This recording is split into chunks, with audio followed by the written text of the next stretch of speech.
Good evening, everyone. 7 candidates will be on the November 5th general election ballot for 4 open seats for District 742 School Board. All candidates were invited to participate tonight.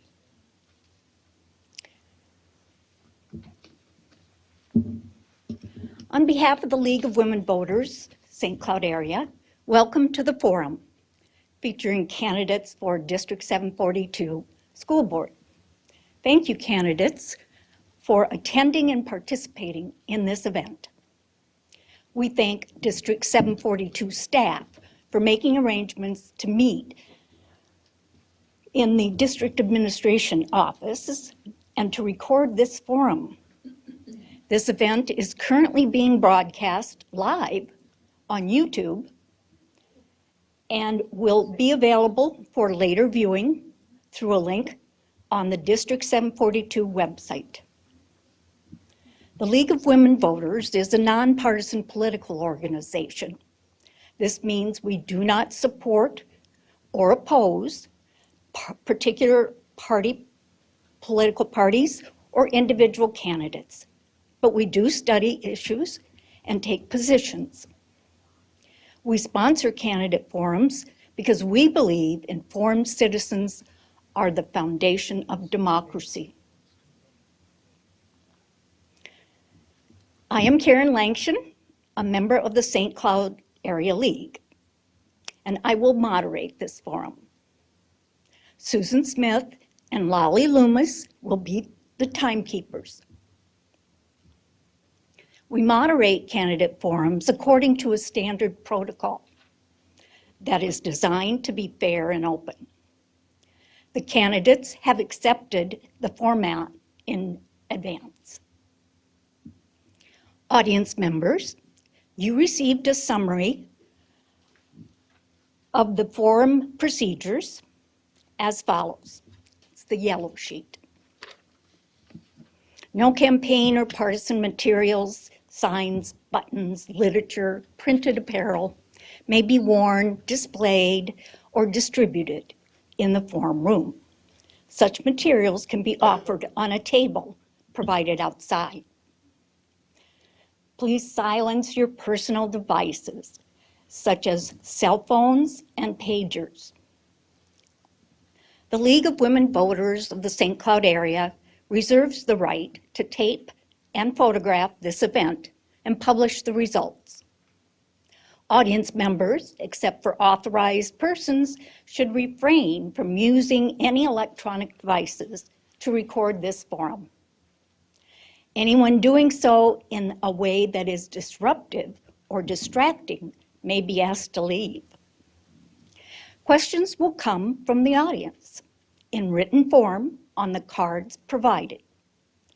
Question facilitators will receive, sort, and forward audience questions to the moderator.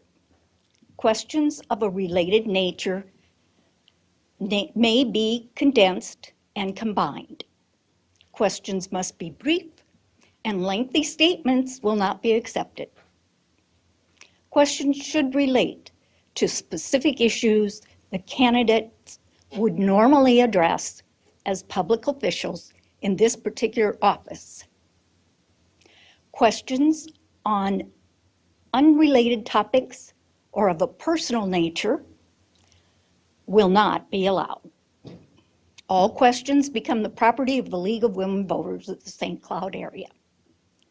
All candidates will be given a chance to answer each question. Participants are asked to remain quiet while candidates are speaking so that everyone can hear responses. All applause will be held until the forum is complete and the moderator invites it.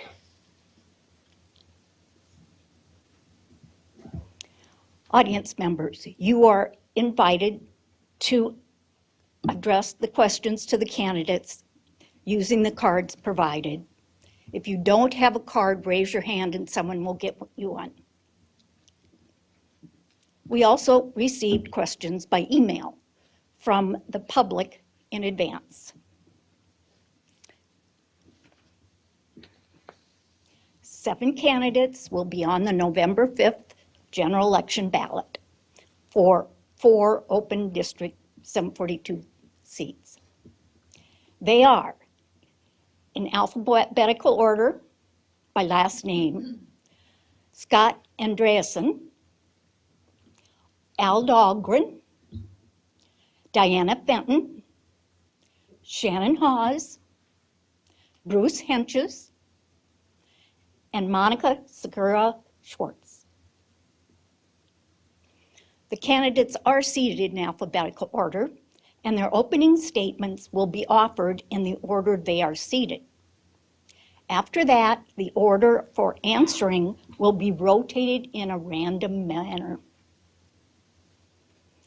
Candidates, you will each be allowed the following amounts of time: up to 1 minute for your opening statements, up to 1.5 minutes to answer each question from the audience, and up to 1 minute for a closing statement at the end of the question and answer period. A timekeeper will hold up a yellow card when you have reached 30 seconds left. The red card that says time means finish your sentence and stop. The St. Cloud School Board has important responsibilities, including to set policies for District 742, to manage the district's finances in a fiscally responsible manner, and to ensure that all schools in the district have the support needed to provide quality education at all grade levels. Candidates, we are ready to begin your opening statements. We will begin with Scott Andreasen.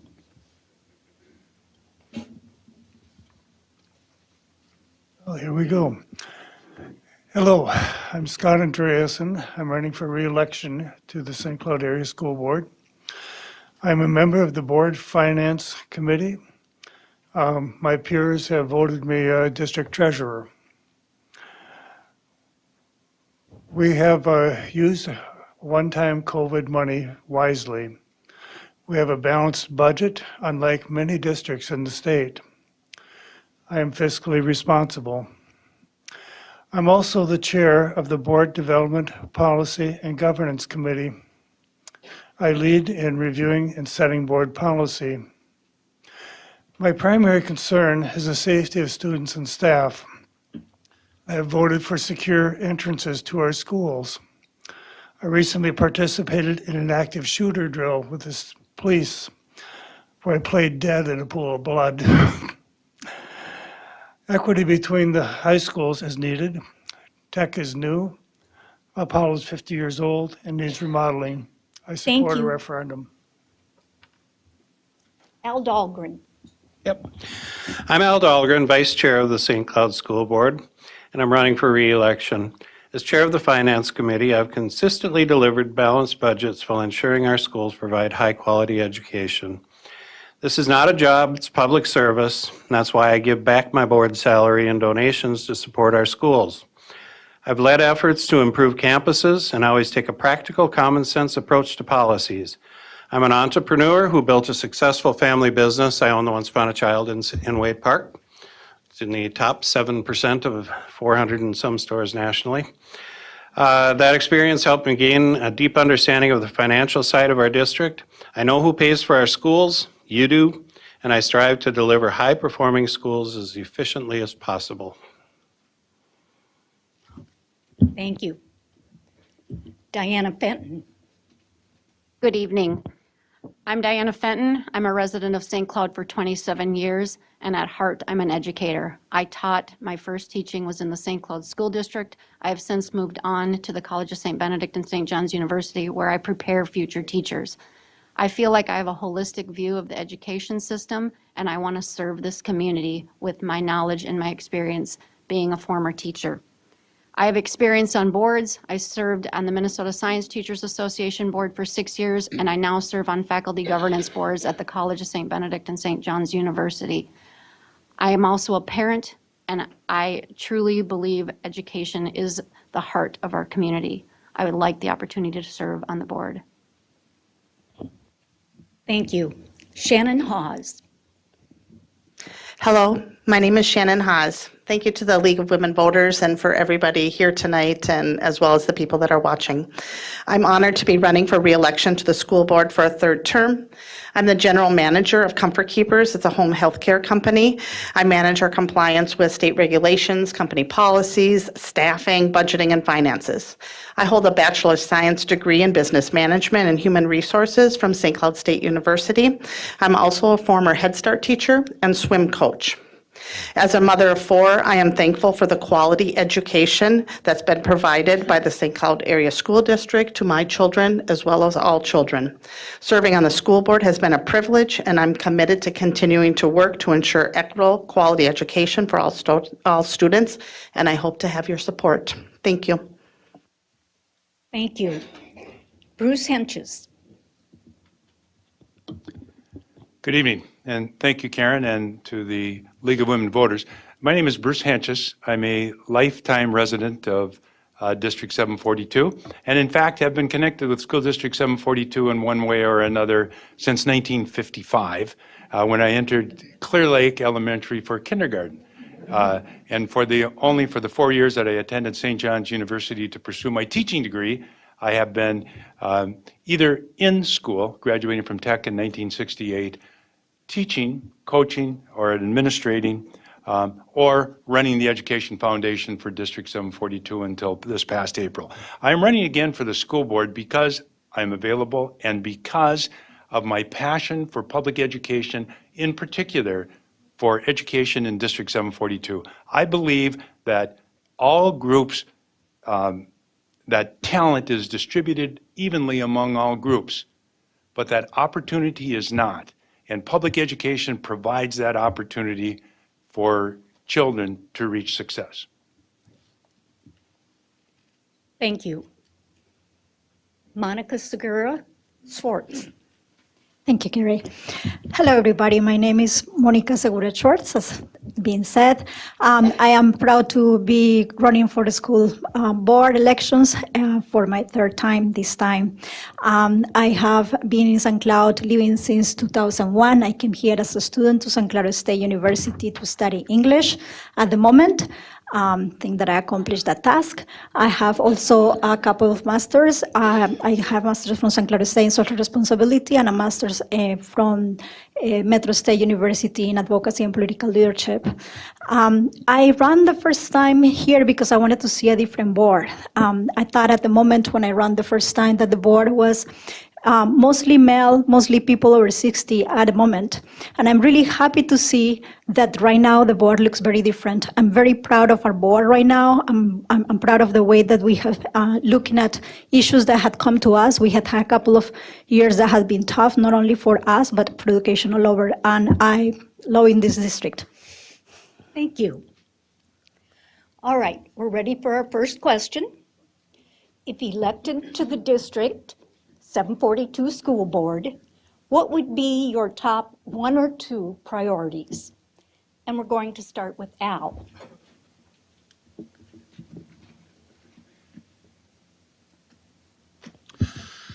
Okay, well, currently serving on the board, but if I am reelected, there's a couple of things that I would really like to focus on. One is, of course, MCA scores, getting our test scores up, but also helping to communicate to the public that test scores in District 742 are different than test scores in outlying communities because of the demographics of the population that we have. Poverty is probably the #1 issue that holds test scores down. We also have a large special education population, and we also have a large EL population. All of those factor into the lowering of test scores. And I think people need to understand that when you're comparing St. Cloud to Sartell or St. Cloud to Ricori, you're not comparing apples to apples. Another thing that I'd really like to focus on is district image, making sure that our people understand that our schools are very, very good schools. If you send your kids to our schools, they're going to get a great education. And I'll stop there. I don't have time to go into any more. Bruce.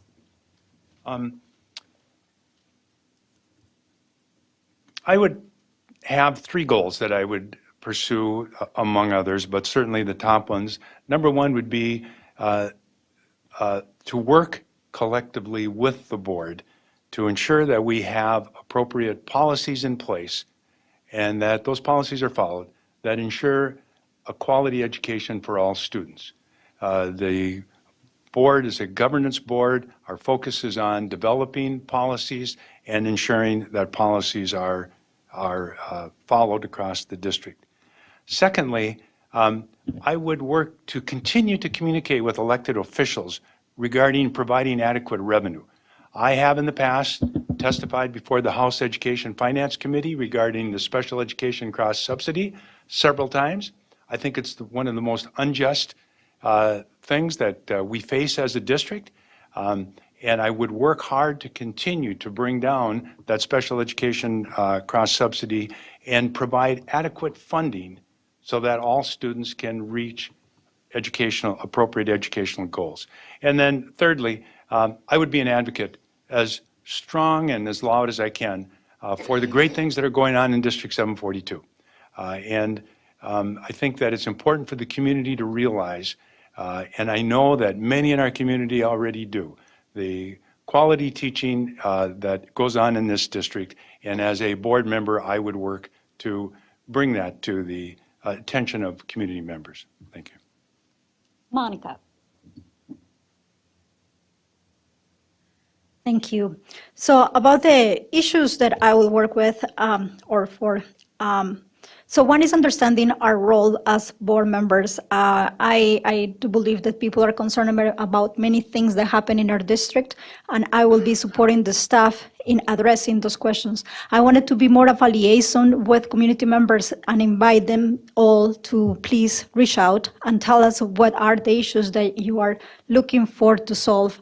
And then let's discern them. Let's work together to see if those are issues are particulars of the school system, district as a whole, or if are particular of one person or one student and how they can be addressed. In general terms, I'm proud of the funding that the district, the way that the district has used the funding that we have, and I do agree that it is an important fact that we need to continue to advocate with legislators and others about the deficits that are not in the district, but in the way that the district, not the deficits that the district has, because we don't, but the way that we are allocated funding.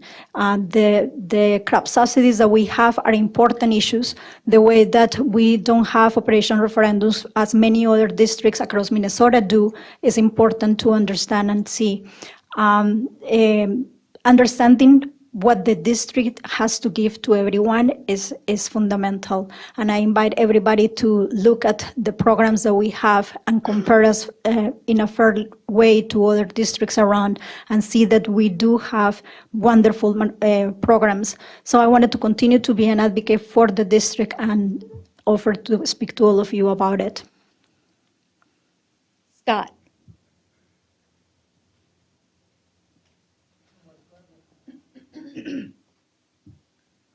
My primary concern, of course, is the safety of our students and staff. I voted to secure entrances to our schools, and I will continue to do so. Equity between the high schools is needed. Well, for one thing, Apollo needs a secure entrance. But the programming cannot quite be the same in a new building like Tech versus an old building like Apollo. And I would like to see that changed in remodeling, and I do support a referendum. Charter schools are stealing our students, and most of them provide inferior education. Just look at the test scores. We may not be great, but we're better than most of the charters around us. As delegate to the Minnesota School Board Association, I support lobbying the legislature to hold charter schools accountable. Thank you. Diana Fenton. Thank you. Some of the issues that I would like to work on if I were to be elected to the board is an issue that is concerning the entire state, which is attendance in schools. We are not one of the 12 districts that got funding to support pilot programs to increase attendance, which will ultimately impact not only graduation rates, but test scores, which are, again, are some secondary issues. Another opportunity I would like to help the district is using and figuring out policies to balance the use of technology, but also implementing training for teachers to effectively use the technology in our schools. We know that this distraction level of students in our schools is increasing with the number of devices that are in their hands, but we need to get them ready for the future using it. And lastly, I would continue to support the efforts that this board has made with being fiscally responsible, but perhaps reallocating funding for other measures. And Shannon. My number one priority would be prioritizing the small class sizes in kindergarten through third grade. As a former Head Start teacher and a coach, I've coached and taught large groups and small groups. And hands down, the smaller the group, the more impact and connections that I could make with the individual.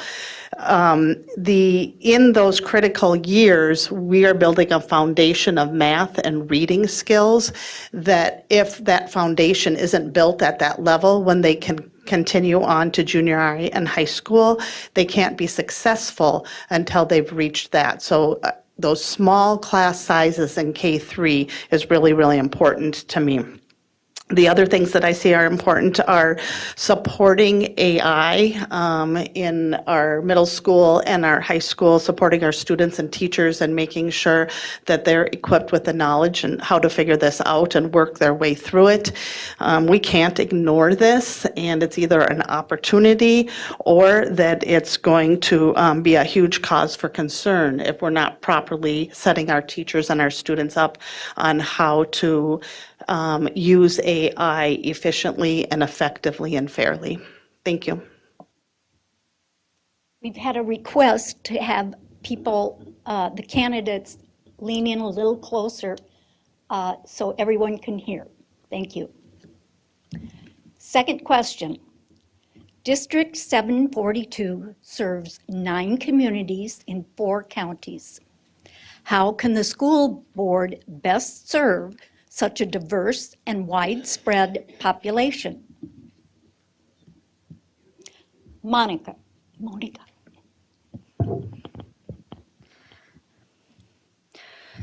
One of the parts of serving all these communities is to have the input of all those communities in what education is.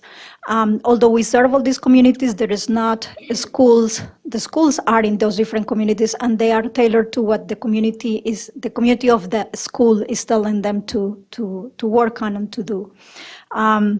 We do have 2 high schools, 2 major high schools that are more general for every community, and I will invite people from those middle and elementary schools to go through our high schools and understand the programs that we have to offer, and that the ability to be in a diverse school is something important for the future of the nation and for the future of those kids in the workforce. I think that is one thing that will come from all the input that happens within those schools. As I said earlier, in the elementary level and kindergarten levels, those schools work with those communities, and they are always listening to the communities. And as a board member, I invite you to again come back to us if you are not feeling heard by administration, because that is our role, is to make sure that you are being heard by the administration. Administration is addressing your concerns. So I think that I'm going to leave it there. Shannon? Can you do me a favor and read that question again? Because I Certainly. wasn't quite sure. District 742 serves 9 communities and in 4 counties. How can the school board best serve such a diverse and widespread population?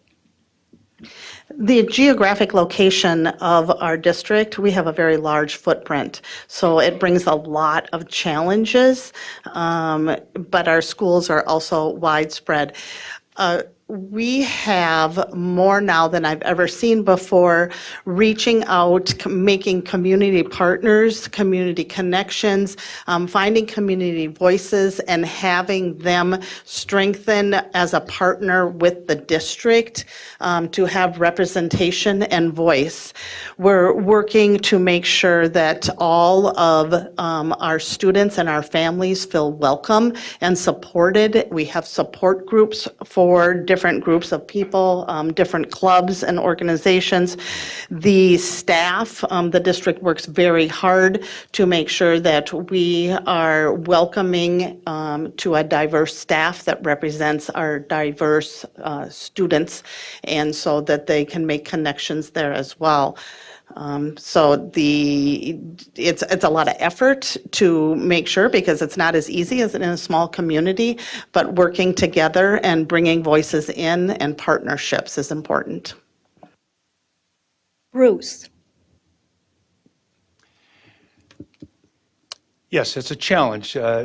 District 742 is comprised of 240 square miles, and so there's a lot of space out there. Having grown up in one of those small communities, as I mentioned before, Clear Lake, I understand that it's easy for people to not be attracted to the big city, and instead, we lose far too many kids to open enrollment to surrounding school districts. As Shannon was just saying, I think the district is doing some good things to communicate and to build community with some of these smaller communities in our district.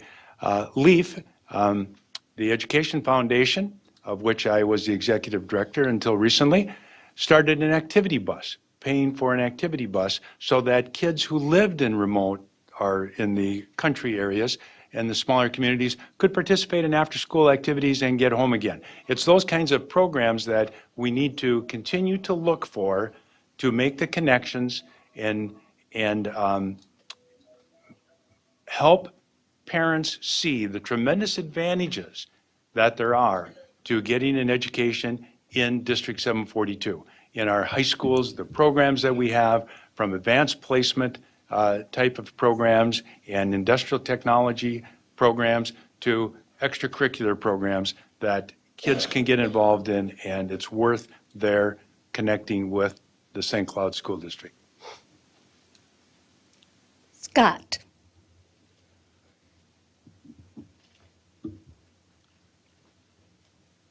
We do serve multiple communities. Our geographic footprint is about 250 square miles. And part of our communities are very impoverished, and some of them are fairly well off. One of the ways to bring people together is the teaching of language so that folks can understand each other. About 25% of our kids do not speak English as a primary at-home language, so we spend a lot of time teaching English. We're also doing immersion programs in Spanish. If you wish to speak Spanish at Clearview or at Westwood, we're also teaching immersion programs for Somali, if you want to learn Somali. For activities, we have lots of things that people get involved in. And as Bruce mentioned, there is an activity bus. There's a pack rat bus that brings books around to different communities. And we also have very good advanced placement for our kids when they want to go on to higher education. Thank you. Diana. Thank you. I know that the size of the district is a challenge, but it's an opportunity. We have such great schools in our different communities that all come together to our larger middle level and high school opportunities. But we need to do a better job at communicating what's going on at our upper levels. I think working together with parents, working together with the kids, working together with the business partners is important in each one of these areas to build this bridge and connection and support and communicate what we're doing in our schools. Even having upperclassmen go down to our elementaries, even though it may be a distance, to share them with the opportunities that are available when they get to the higher levels is important. So again, increasing just this bridge with communities, families, and our students would be important. And Al? Yeah, our district is a big district. We have a lot of square miles that we cover, and we have rural areas, very remote, and we have urban areas that are very tightly packed and come with a number of the issues that you see in urban areas. I think it kind of goes back to what I was talking about the last time, communicating the quality of the schools that we have in this district, communicating the quality of the teachers we have in this district. Our teachers are skilled in ways that a lot of outlying districts don't have to be in order to teach. I mean, we're teaching kids with many different backgrounds. We're teaching kids that are such a diverse population of kids, and our teachers have to adapt to teach all of those. And that's not an easy skill, but it is a skill that they can transfer to the kids in the classroom, or what I'm trying to say is that all of the kids in the classroom are going to learn from that teacher, and that teacher is very skilled at teaching a lot of different levels of students. I think we have 4 colleges within our boundaries, and using those colleges is a really good thing that we can do, and we do. We have an awesome advanced placement program. We have a great career and tech program within our high schools. And there's just so many things that we can do, and it's just really important that we communicate that to the outlying communities so that they know what we do. Thank you. Our next question, what do you think should be done to recruit and retain qualified teachers in the district?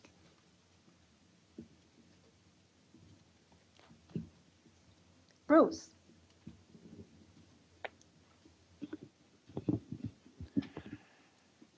Well, there's no question that having quality teachers is the key to having a quality educational program. You don't hear too many people reflect on the great materials they had in their classroom or the great textbook that they had when they were going through school. You hear people talk about the great teacher they encountered who made a difference in their lives because they connected with them, because they empathized with them, because they challenged them, because they helped them see what their talents and skills really were. And so recruiting and retaining teachers is important. To do that, we have to have a great working environment as a school district, and we have to have a salary and benefits structure that attracts the top quality people into the education field and then into District 742. To do that, again, I will go back and say we have to keep working with our legislators to improve and increase funding for public education in this state so that the funds are available to reward talented individuals who choose the great career of being an educator, because they're the ones who are going to make the difference in the lives of students. Thank you. Diana?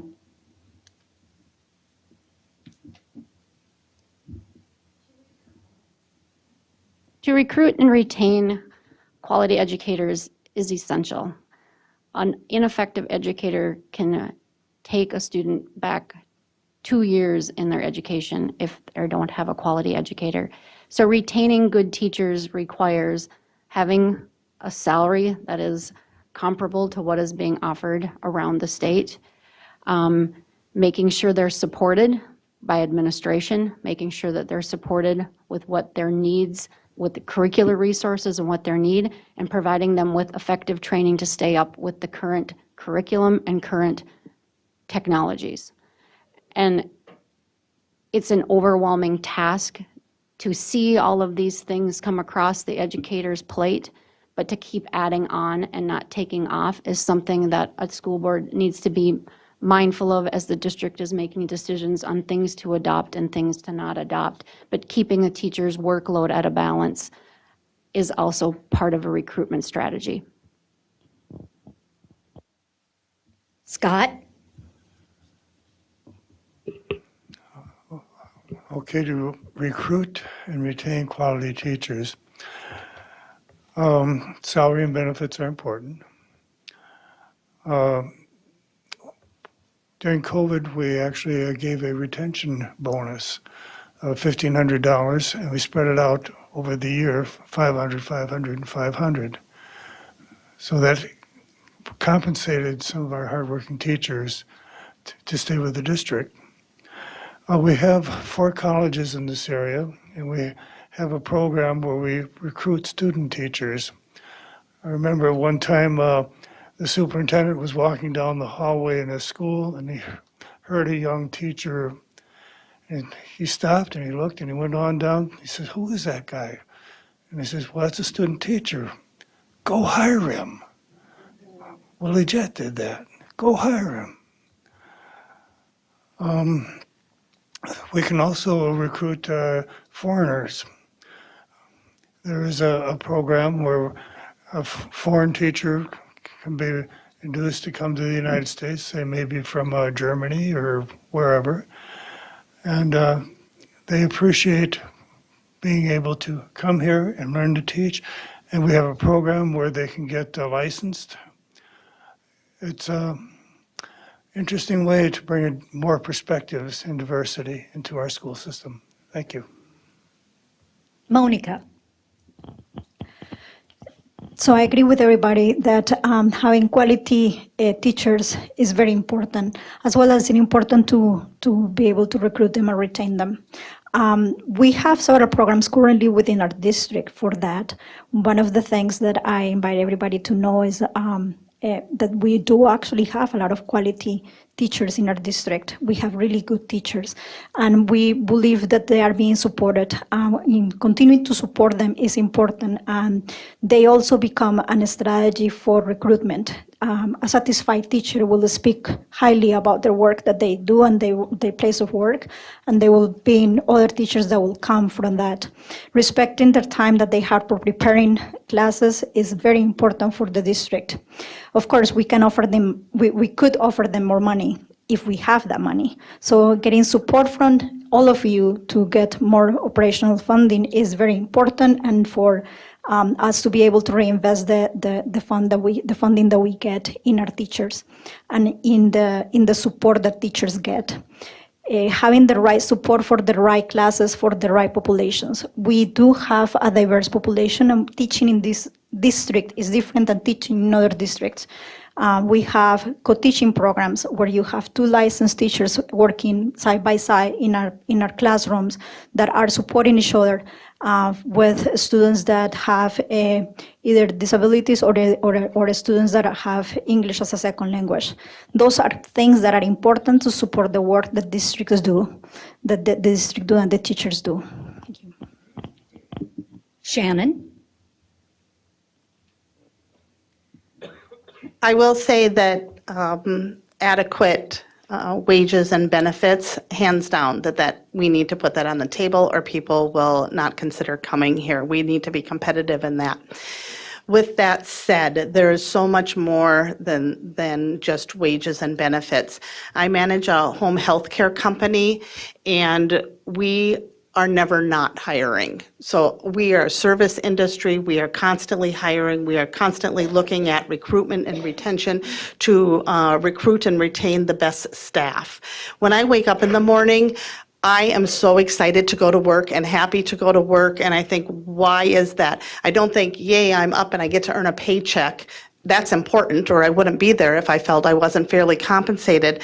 But my work is rewarding, my environment is positive, I feel supported, I feel like people are listening to me, I feel like they're valued, that I'm valued, and that I can make a difference. And that same, whether it's teachers or it's support staff, custodians, every single district employee, all of that is important to make sure that we are recruiting and retaining the top talent in our district. We also need to have created an environment where we're offering surveys and staff feel welcome, that they can be honest, to give us honest feedback, and not that it'll be held against them, as well as then administration taking an honest look at that and saying, okay, what are we going to do about that if it's something that was uncomfortable? Thank you. Al? Yeah, salaries and benefits are a really important part. And, you know, we can do as much as we can do, but legislatively, I think Bernie and Eric, anything that you guys can do to bring us some additional funding that we can use for salaries and benefits is very important. I think, though, that it goes a lot deeper than that, and I think that we have a great staff in this district, and we have really good retention of staff in this district. But I think it's about listening to teachers and giving them the respect that they deserve. And another really important piece is to protect the sanctity of the classrooms and keep it a good, solid learning environment. I think I hear more feedback from teachers. It's not that they don't love their jobs. They love their jobs and they love their students. But boy, do they get sick of disruptions in the classrooms. And anything that we can do as a board, and we are doing things as a board to address that, it's just so helpful to teachers. Every time there's a disruption, it's a break in the learning. They have to stop teaching for a few minutes and then go take care of the disruption and then go back and start over and try to get the attention of the kids again. And so, like, one of the things, for example, that we've been looking at and have changed this in the past 2 years is our cell phone policies. It's a way for the day in the elementary, and it's a way during any class time in the secondary. Thank you. Next question. What do you think is the biggest financial challenge facing the school district? And we will start with Shannon. Well, the financial challenge would be that the funding formula is broken and the cards are stacked against District 742, as well as other districts that are similar to us with our student population. It's amazing what gets done and accomplished here at 742, but when you have unfunded mandates, or they're not fully funded mandates, particularly for special education and English language learners, the district, and maybe you've heard this a million times and maybe you've never heard this before, but you're going to hear a lot of it tonight, is that we take the money to fulfill our state obligation in special education and EL learning. Where does that money come from? It comes from the formula that we receive for the general fund. And then that money cuts us short of different other great things that we would like to do in this district. Now, are we doing great things? Absolutely. But take a look at the breakdown of how much money Ricori has to spend on their activities, how much money Sartell has. We're stealing from it. That formula, stealing from the general fund, that formula needs to get fixed, and we need to fully fund mandates so all school districts are equally funded and bring opportunity for every child in that district. And the quality education is consistent no matter what school district you live in. Thank you. Bruce.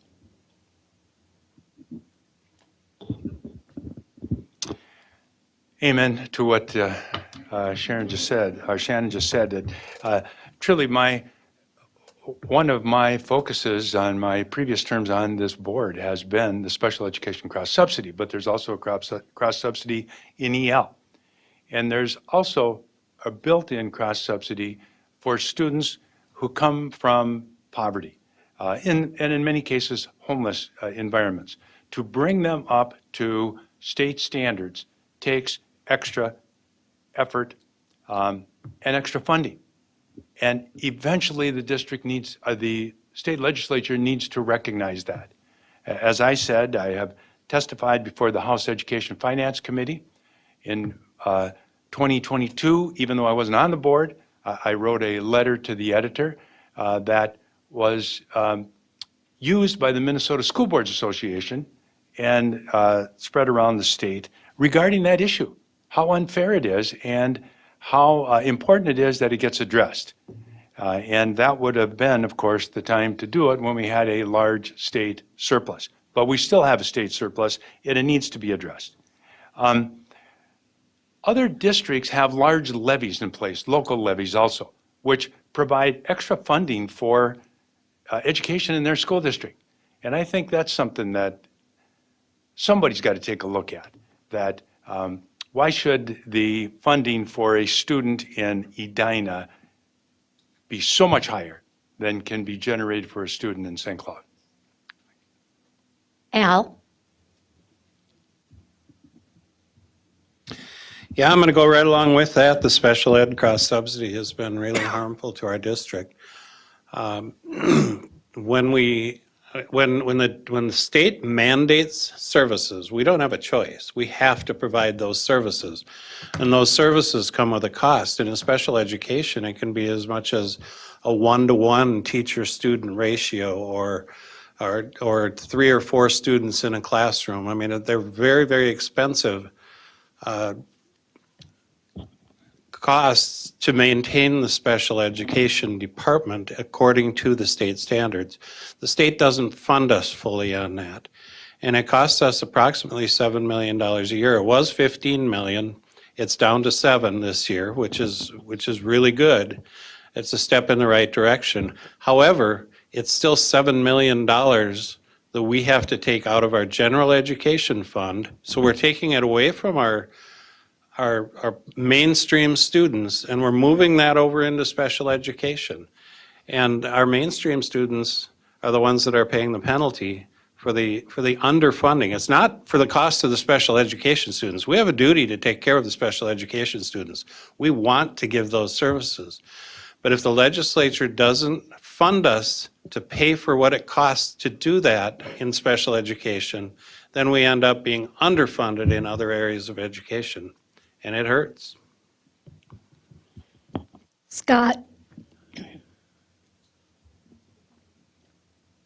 Okay, the biggest financial challenge,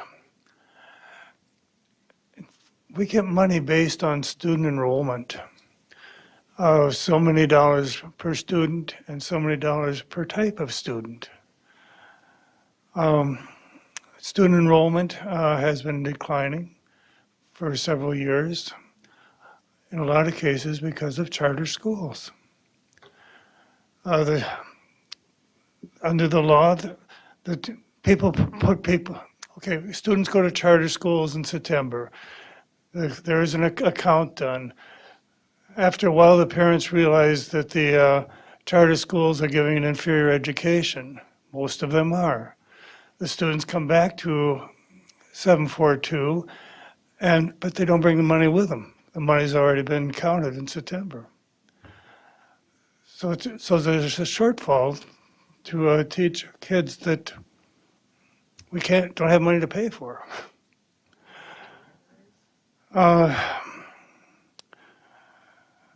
We were talking about the cross subsidy.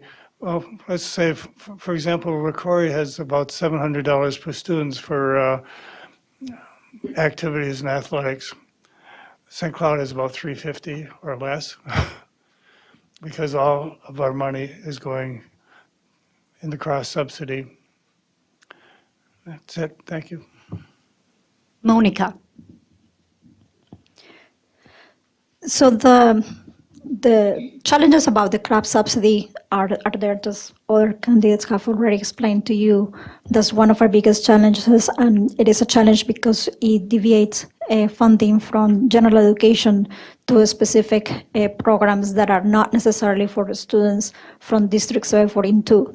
There are many students in special ed that come from other districts because we are mandated to provide those services region-wide. So that's important to also understand. But talking about what is the financial challenge that we have, I'll say that probably understanding what the funding does in our district, how to put the funding in the right place.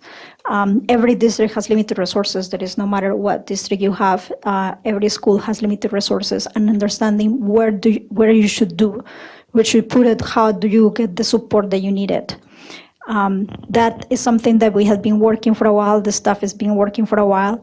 I'm also going to take this opportunity to have kudos for our finance director. Amy just was a prize, and I will ask the superintendent to tell us where she was prized, but she was a statewide prize for her financial activities in the district. So that's something that we should and could and need to be proud of because we have been doing a good job with that part. So I think that understanding for everybody what the finances of our district and where the funding should go and need to go is one of our challenges. And Diana. Thank you. Again, you've heard it pretty loud and clear that this district has a pretty unique challenge with the cross-subsidy funding with special education and ESL. So the challenge is, how do we, with the money we have until that gets fixed, how do we best serve our students? And so it is looking at each and every line item that we have and making those financial decisions each and every year, how we're going to best serve our students with the money that we do have until that problem gets fixed. And so that's the biggest challenge this district faces. And I think it's prioritizing what we need to put and where we need to put our money with what we have. All right. Next question. It was mentioned earlier. What are your thoughts on cell phones in classrooms? And we will start with Diana. Thank you again.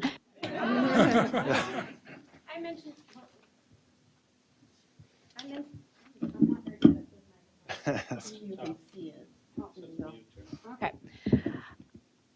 I'm actually pretty proficient with technology, but apparently not microphones. Well, we've seen the years of the evolution of cell phones, and as a teacher myself, both in K-12 and higher education, I know the distractions that it takes away from learning. And if you take a look at the MDE report, students will say that they're more distracted and that they're less engaged than they were in the past. And I think part of that has to do with the technology that's in their hands. I am a believer in using technology effectively in teaching, but for cell phones, I think there needs to be a time and a place when students have them in their hands. And therefore, I feel that cell phones need to be restricted for use. And I agree with the policies that the district has made, both in elementary and middle school, and I think we might need to take it up a notch in high school. Monica. Well, I think that disruptions in the classroom has been and continue to be a problem, and many teachers will agree with that. Having cell phones in the classroom is difficult. It's difficult to manage, to say the least. I do believe that the problem of children with devices and telephones in the classroom goes beyond that. A policy about using them or not using them. I think that there are studies, and I was reading something lately, that there is an incredible anxiety that the device causes in children, and there are children that get anxious when you take them away. So it's not easy just to take them away and say, this is the policy, is black and white, yes or no. I think that we need to understand what's happening with each specific children and what's happening in the classroom and how to best address that. We do have issues with technology that are coming not only from what's happening in the classroom, but how parents are helping their children to understand the better use of their phones, how parents are taking devices away for their children. So I don't think that is a work that we need to do exclusively with the children or in the classroom. This is a work that we need to do with everyone and the families as well. So we all understand where are we and we all get into the same page. Educating children is a partnership between children, between families, institutions around the school teachers. So we do have to work in this partnership and figure out how we all can work together to address specific issues. So I will leave it like that. I don't know if time. Shannon? Thank you. First, I just want to backtrack a little bit. We were, in some of our answers, talking about student enrollment, and so proud of this district. Want to give a district shout out that enrollment numbers came out, and we had the highest enrollment numbers that we have in 5 years. So job well done with what's going on in this district. Yesterday, Al and I attended a cell phone forum. It was a great hour or an hour and a half. It was very insightful. Going in that really supportive of where our school district stance is right now. It's a way for the day in the middle school, elementary and middle school, and then in high school, you just can't have it out during class time, so you could use it at lunch or in the hallways. Great feedback coming from the teachers, really hearing that it's inconsistently applied, so in some classrooms, maybe they can get away with it a little bit more, and other classrooms that they're like, nope, it's immediate, so they're asking for help to make sure that the rule is applied consistently and fairly, and so they're not looking at the bad guys. As that conversation turned, it talked about mental health, and that was true to my heart. Kids aren't using cell phones not very much, to call or text their mother. They're using them to get onto social media, and this is causing mental health issues that we need to address. Thank you. Bruce? Just a little side note, I would point out that I've been around long enough that as a school administrator, I remember when pagers were the big issue before cell phones came on, and what were you going to do about pagers?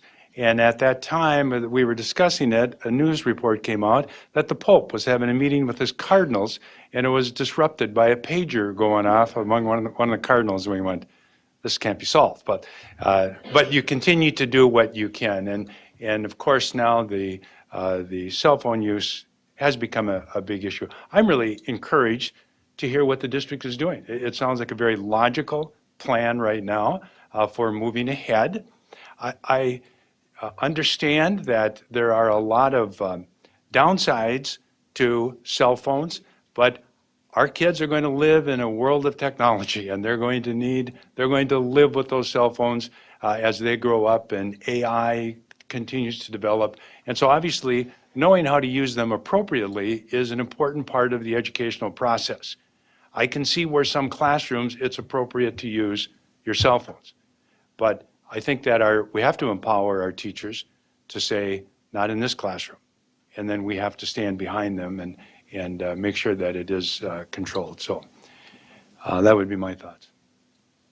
Al? Yeah, I think a way for the day has been working really well in the elementary. From what we heard, elementary teachers don't have a lot to complain about as far as how that policy is working. It was the secondary more where they have a way for the classroom where you're supposed to put it in your pocket and turn it off for the hour that you're in the classroom. But kids figure out other ways to do things. They have smart watches. They can sync their phone to their tablet. They can wear earbuds that connect to their phone and you can't really see them. There's all kinds of different things that the teachers have noticed. And so there is some inconsistency in how it is, there's some inconsistency in how it's enforced in the high schools. But the things that I did hear about cell phones were very seldom is there a skirmish or a fight where there isn't a cell phone contributing factor to it. Kids will go on social media during the classes, and they'll be saying things about other students. They come out into the hallway in between, and all of a sudden there's a skirmish. And if you can do away for the day and get those cell phones out of there, there's a lot less of it. And the truth be told, they said they're noticing a lot less behavioral issues with the cell phones being put away for the class time, but they still do exist. Scott? Well, away for the day sounds really good to me, especially in the elementary area. Okay, between classes, I'm not so sure that's great either. Social media between classes can be a problem. Why not away for the day for everybody? That'd be fine with me. Next question. Which educational facilities in the district do you think are most in need of upgrades, renovations, or additions? And we will start with Scott.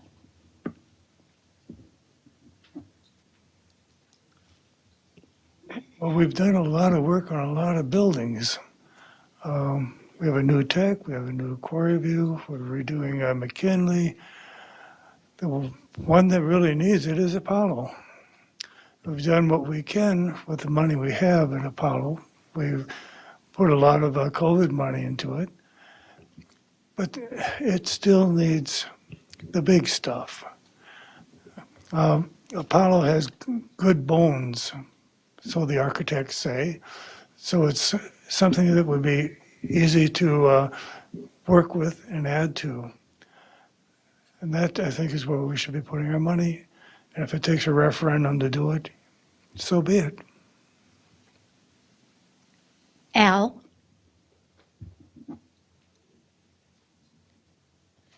Yeah, I think, boy, over the 12 years that I've been on the board, I've seen a huge improvement in the facilities that we have in this district.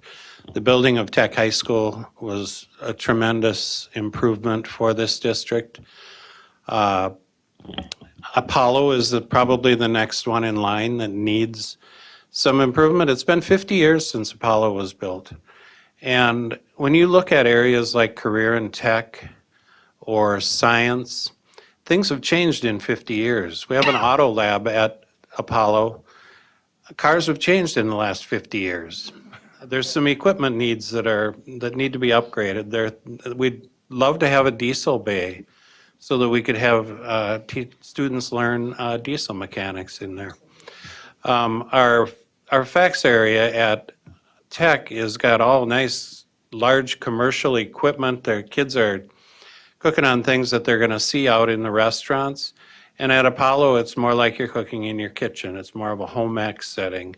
And just those types of things need to be addressed at Apollo.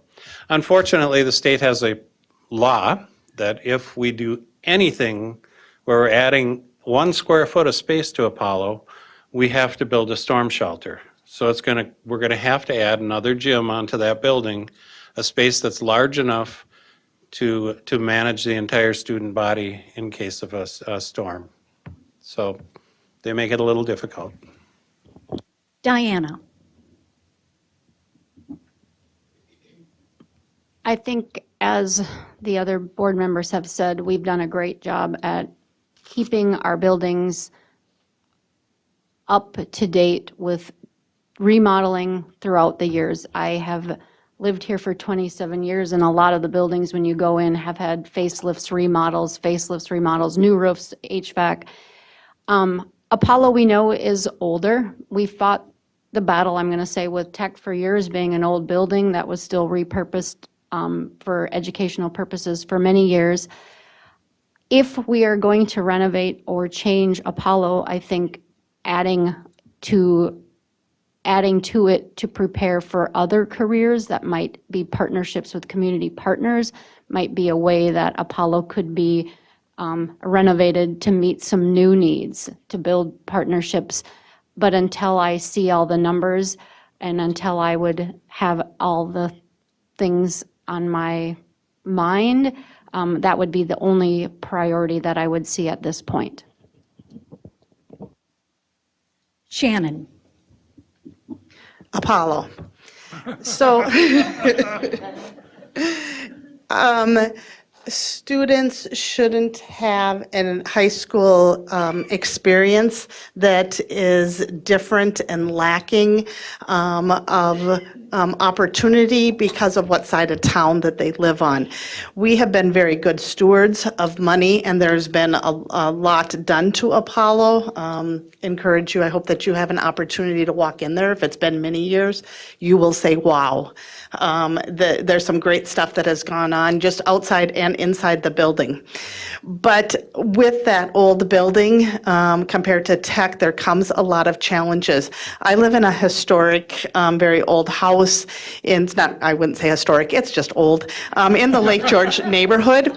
And sometimes I come home from Menards with some really exciting stuff, like a bathroom light speaker and then a camera light doorbell thing. And my family just looks at me and says, the electrical in this house doesn't support that. And we have to move if you want these things. And I love the neighborhood, but the cost of updating that, and that just goes over to Apollo, and how expensive it is to update, particularly these career and tech classes, whether it's the automotive, the electronics, the kitchen. You're starting so far behind, and the cost is huge, and they need our support. Thank you. Bruce. As far as I know, and looking around the district, I think the school board and the administration has really done a good job when you look around at our facilities. They have been kept up. They are up to date, and I think we're in pretty good shape. I would agree that under the circumstances, Apollo seems to be the focus that needs to be brought up to standards. I don't know about McKinley ALC building. I guess I haven't been in that building for a number of years, but if that is one that we need to take a look at some point. One of my dreams was, and really still kind of continues to be, a career and tech education center similar to what Sioux Falls has, that would be able to provide unique career and technology opportunities for our students, rather than duplicating them in both buildings, and having a place where you would have, where students could go for developing those skills and receive that part of their education. But until that point, certainly we need to have equal facilities at both Tech and Apollo for students. And Monica. Well, I have to agree. Apollo is one of the #1 facilities that needs to be revamped. I'm going to add to the list Lincoln. Lincoln Elementary School is in a school that there will be the second in line after Apollo that we will need to take care of. Lincoln has already been as a stretch as it can be right now, and has gone through all the remodeling and all the upkeeping that it needs to have, but it's still too small for the students that are there. And we're still doing magic to really host that school the way that it is. So Lincoln will be the second one. In McKinley, to answer to you, it has had some renovations lately that I will encourage you to go and visit. Has been really, really good in terms of that. I will say that COVID funding was important for us, and part of our good use of COVID funding was some upgrades that had happened in Apollo High School. We used that part of that funding to do the upgrades that we were allowed for Apollo High School. And yes, it is a big change right now, and I also invite everybody to go and see it. But as Al was mentioning, education in those 50 years have changed. The electrical issues that Shannon is mentioning that don't not only happen in her house, but there are a lot of more demand for charging facilities, changing those bonds, those specific things about the bonds. For example, energy is something that is important to manage in Apollo. Again, I'm out of time, so keep going. I'm going to make this a quick yes or no question. So you can time, you don't need to time.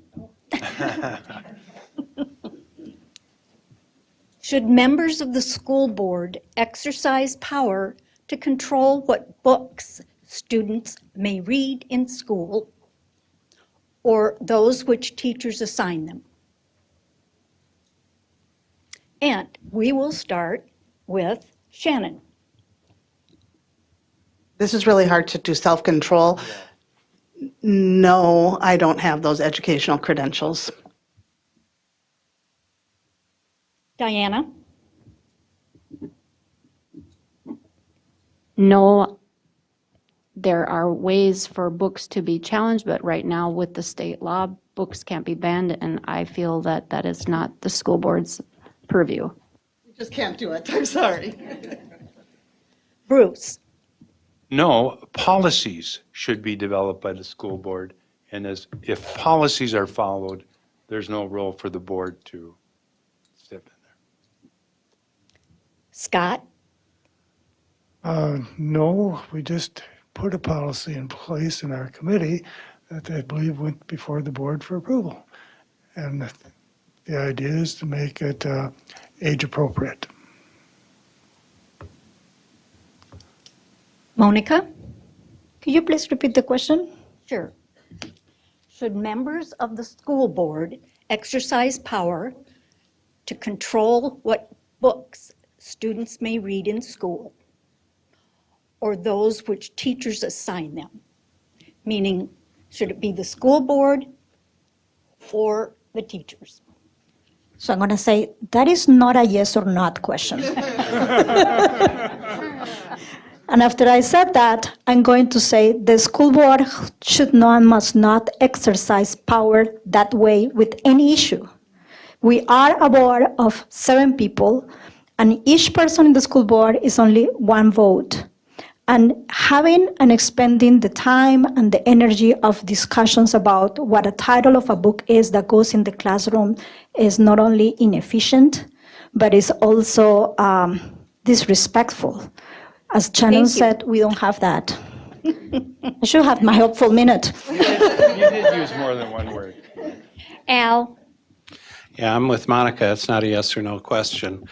But I will say, no, I don't think that it's the board's purview to choose which books we have in our schools. However, I do believe that our policy should be followed, which gives that power to the members of the community and to a board, a community group that looks at those books and makes those decisions. And I also believe that there should be some form of a rating system, just like in the movie theaters. If you're under a certain age, you don't get to go to just any movie. And it's not a ban on books, but you can't just have free-for-all either. Thank you.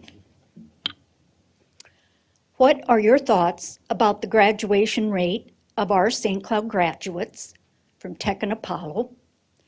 What, if anything, would you do to improve that rate? And we will start with Monica. So we have graduation rates from Tech Apollo and McKinley and Elizabeth also for other schools. We can always do something to improve rates. We work with every program that we have in our district to improve our graduation rates. I also wanted to say that we need to understand that how graduation rates are measured, because we do have a high turnover in our district. So the students that come to our district, they don't come from kindergarten to high school and don't leave and don't evolve. And that is an important thing to look about graduation rates in our district. I believe that we do have good levels of graduation rates if we compare apples to apples with other school districts. If we compare that way, we are not that bad. We lose students in certain grades. We lose students because they leave the district. We lose students because they leave the town. But we also get students that don't typically come to schools in the surrounding areas, that are coming from far away, that don't have formal education before, and they come to grades, to middle school or high school already. And those are students that don't graduate in the time that the students that started in kindergarten graduate. So those are important numbers to check when we are looking at graduation rates in our district. But I'm proud of our programs that we'll continue to work with them. Bruce.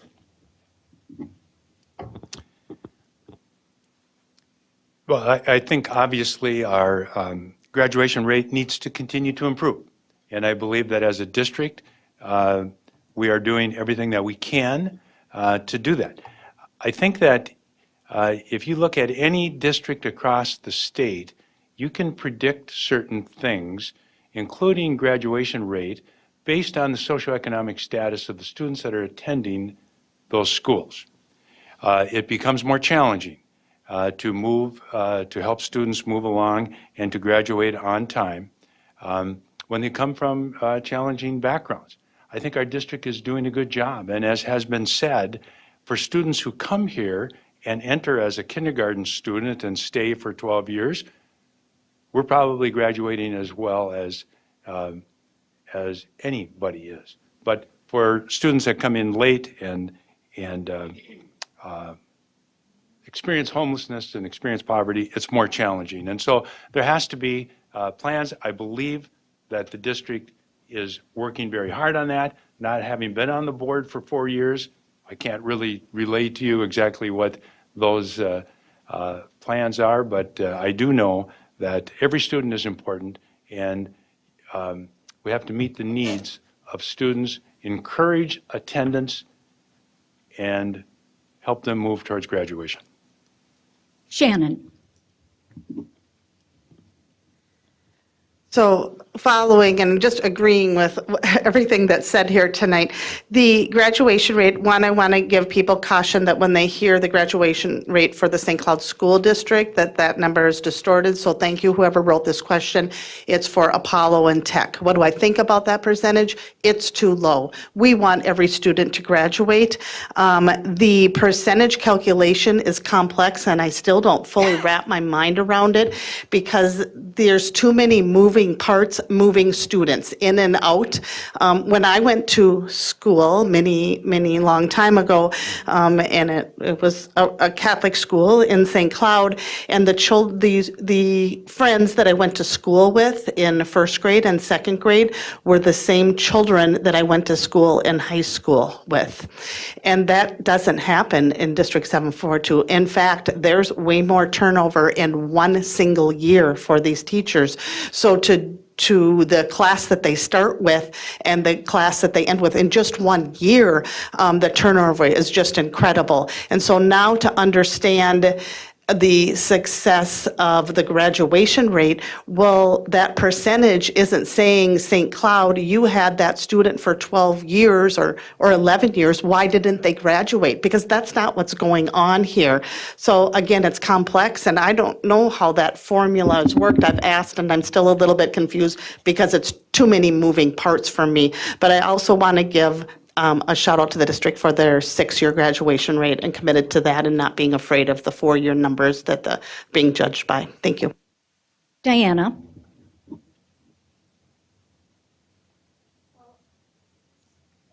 Well, I do think our graduation rates is something that is a concern of mine. We are getting better, but we are not at a level, I mean, if you take a look at the last couple of years, it's up and down and up and down, and I know we've had a lot of factors that have dealt with that. But to understand graduation rates, yes, it's complex. We've had these moving parts of students that aren't here with us for 12 years. But I think it comes down to the root cause of attendance. If they're not here, how are they going to graduate? And that is a big issue in our state as well. And as I said before, we need to get our kids to school to get them to graduate. And so maybe that's changing some of our educational offerings to make our students wanting to be here or finding alternative pathways so they can graduate on time and graduate. And I think that is something that I would want to continue to work with the district. And I know it's a long term, you can't fix it overnight, but that is important in our district. Al? Yeah, attendance is one of the areas where our district really shines. We actually stand out as a district who has much better attendance than the state average. I'm going to mention that, as Shannon said, it's a really complex thing, but I think it's also another piece where this is an education piece.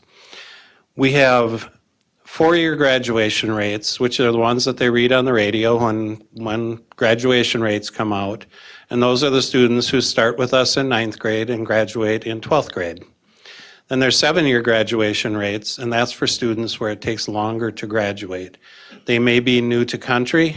They're not going to graduate at 12th grade. They're going to graduate in 14th grade. They need those extra couple of years to catch up, and that's good. That's not bad. That's good.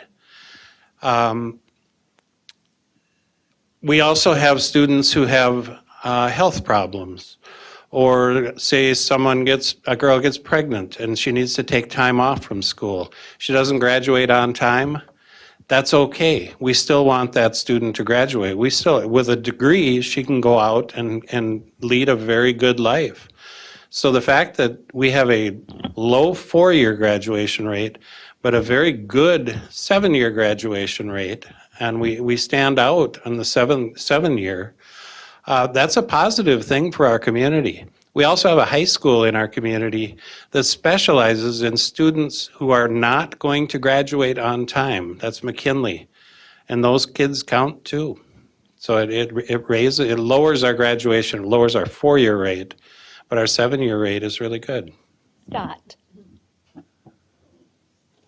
Okay, St. Cloud is a regional center. And a lot of districts around us send their problems our way. Attendance is a problem, but like Al said, it's better here than most similar districts to us. Our 6-year graduation rate is good. The state has passed a law requiring a science of reading, and in time, that should improve our graduation rates also. But turnover can be huge. I think at Lincoln, it's been as much as 40% of the students. A lot of turnover, and it's hard to start over with new kids, and that hurts our graduation rate. That's enough. We have reached the end of our question and answer period, and now we'll begin with closing statements. Candidates, you will each have 1 minute to state why you think your qualifications are well matched with being a school board member. We will start with Al.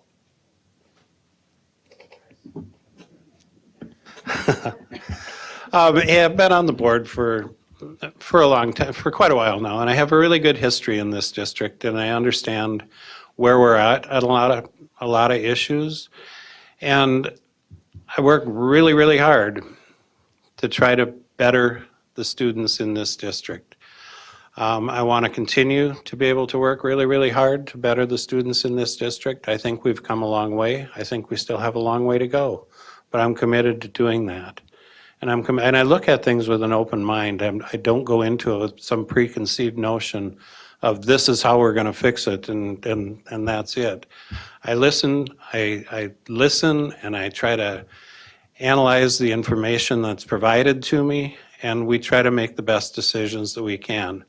No individual on the board can make decisions by themselves. It takes a majority of the board, but my heart is in it, and it has been for a long time. And I would appreciate your votes. Monica. I got to follow that. I think, so at this moment, I am one of the more experienced members of the district, and I do think that that diversity of opinions and times in the district and characteristics and profiles of each one in the district are important for being able to hear different parts of our community and being able to reflect that back into our opinions within the district. I am here to work with the board, and I'm here to work with the administration, and I'm here to work with the community. How do we collaborate and make this partnership that requires to raise a child and to have a child being successful when they get to adulthood? I'm here also to support the district and to support to better our image in our general outlets that are around that don't believe in our district. We definitely need to believe more in this district and be more proud of it. Scott. I've been attending board meetings for years, for years before I got elected, actually. And I know the issues, I know the players. I've been on the finance committee, first as a community member and then later as a board member. And it's been well done. I'm fiscally responsible. And we have a great finance person that Amy. But I think I can do well. I've got a lot of knowledge, a lot of experience to pass on. Thank you. Bruce. Having grown up in this district, grown up in Clear Lake and graduating from Tech High School, I feel that I know District 742. Having spent 35 years as an educator, I feel that I understand the educational needs of students. In my 35 years with District 742, I played many roles, and that included social studies teacher and coach, tech and district activities director at both high schools, district transportation director, administrator at both Tech and Apollo, and principal at Westwood Elementary. I served 2 previous 4-year terms. I chaired the legislative committee and the policy committee on this district, and I will work endlessly because I have a passion for public education and feel that it's the key to a democratic society, and would very much be honored with another term on the board. Thank you. Diana. I would like to thank the League of Women Voters for offering this opportunity for me to be here tonight and to share my experiences and my thoughts. My background has prepared me to serve on this board. I've devoted the last 24 years of my life to education. I have a passion for school. I have a passion for serving this community. I feel my voice bring a new perspective to the board, and I would love an opportunity to serve you in this community. And Shannon. Our students and staff need a school board that fully supports them. We have 4 board seats open, but you're not just voting for individuals, you're building a team. As a former coach, I know that a successful team isn't about talent. It's about collaboration and diverse perspectives. School board members can be passionate, and sometimes this passion can cause internal conflict and distraction from us doing our work. We need candidates who can work together to form a high-functioning board. The last 4 years, Al Dahlgren and I have served as chair and vice chair. Without a doubt, we don't always agree, but we demonstrate how board members with differing viewpoints can be respectful and productively work together. We all want what's best for the district. I humbly ask for your support, but I want to use my last moments to give you an insider's perspective that Al Dahlgren has a skill set that nobody else up here has. We can't match that, and our district needs Al Dahlgren, so I'm going to ask you to vote for him. Thank you to each of the candidates for running for public office and for participating in this forum. Thank you to the members of the general public and the audience members present who submitted questions. Thank you again to district staff for the use of this room and for broadcasting and recording this event. Once the recording is available on the district website, we will post a link on the League of Women Voters of the St. Cloud Area website, which is lwvsca.org. The views expressed in this forum are those of the candidates, not those of the sponsor. Sponsorship of this forum is not an endorsement by the sponsor of any of the candidates. Now it's up to the voters. I hope you continue to become informed about candidates and issues. Let your voices be heard by voting. Candidates, good luck on November 5th.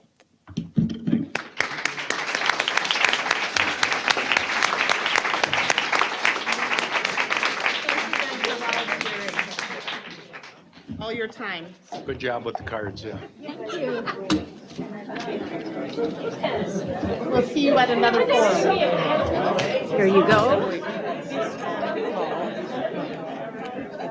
We got through 8.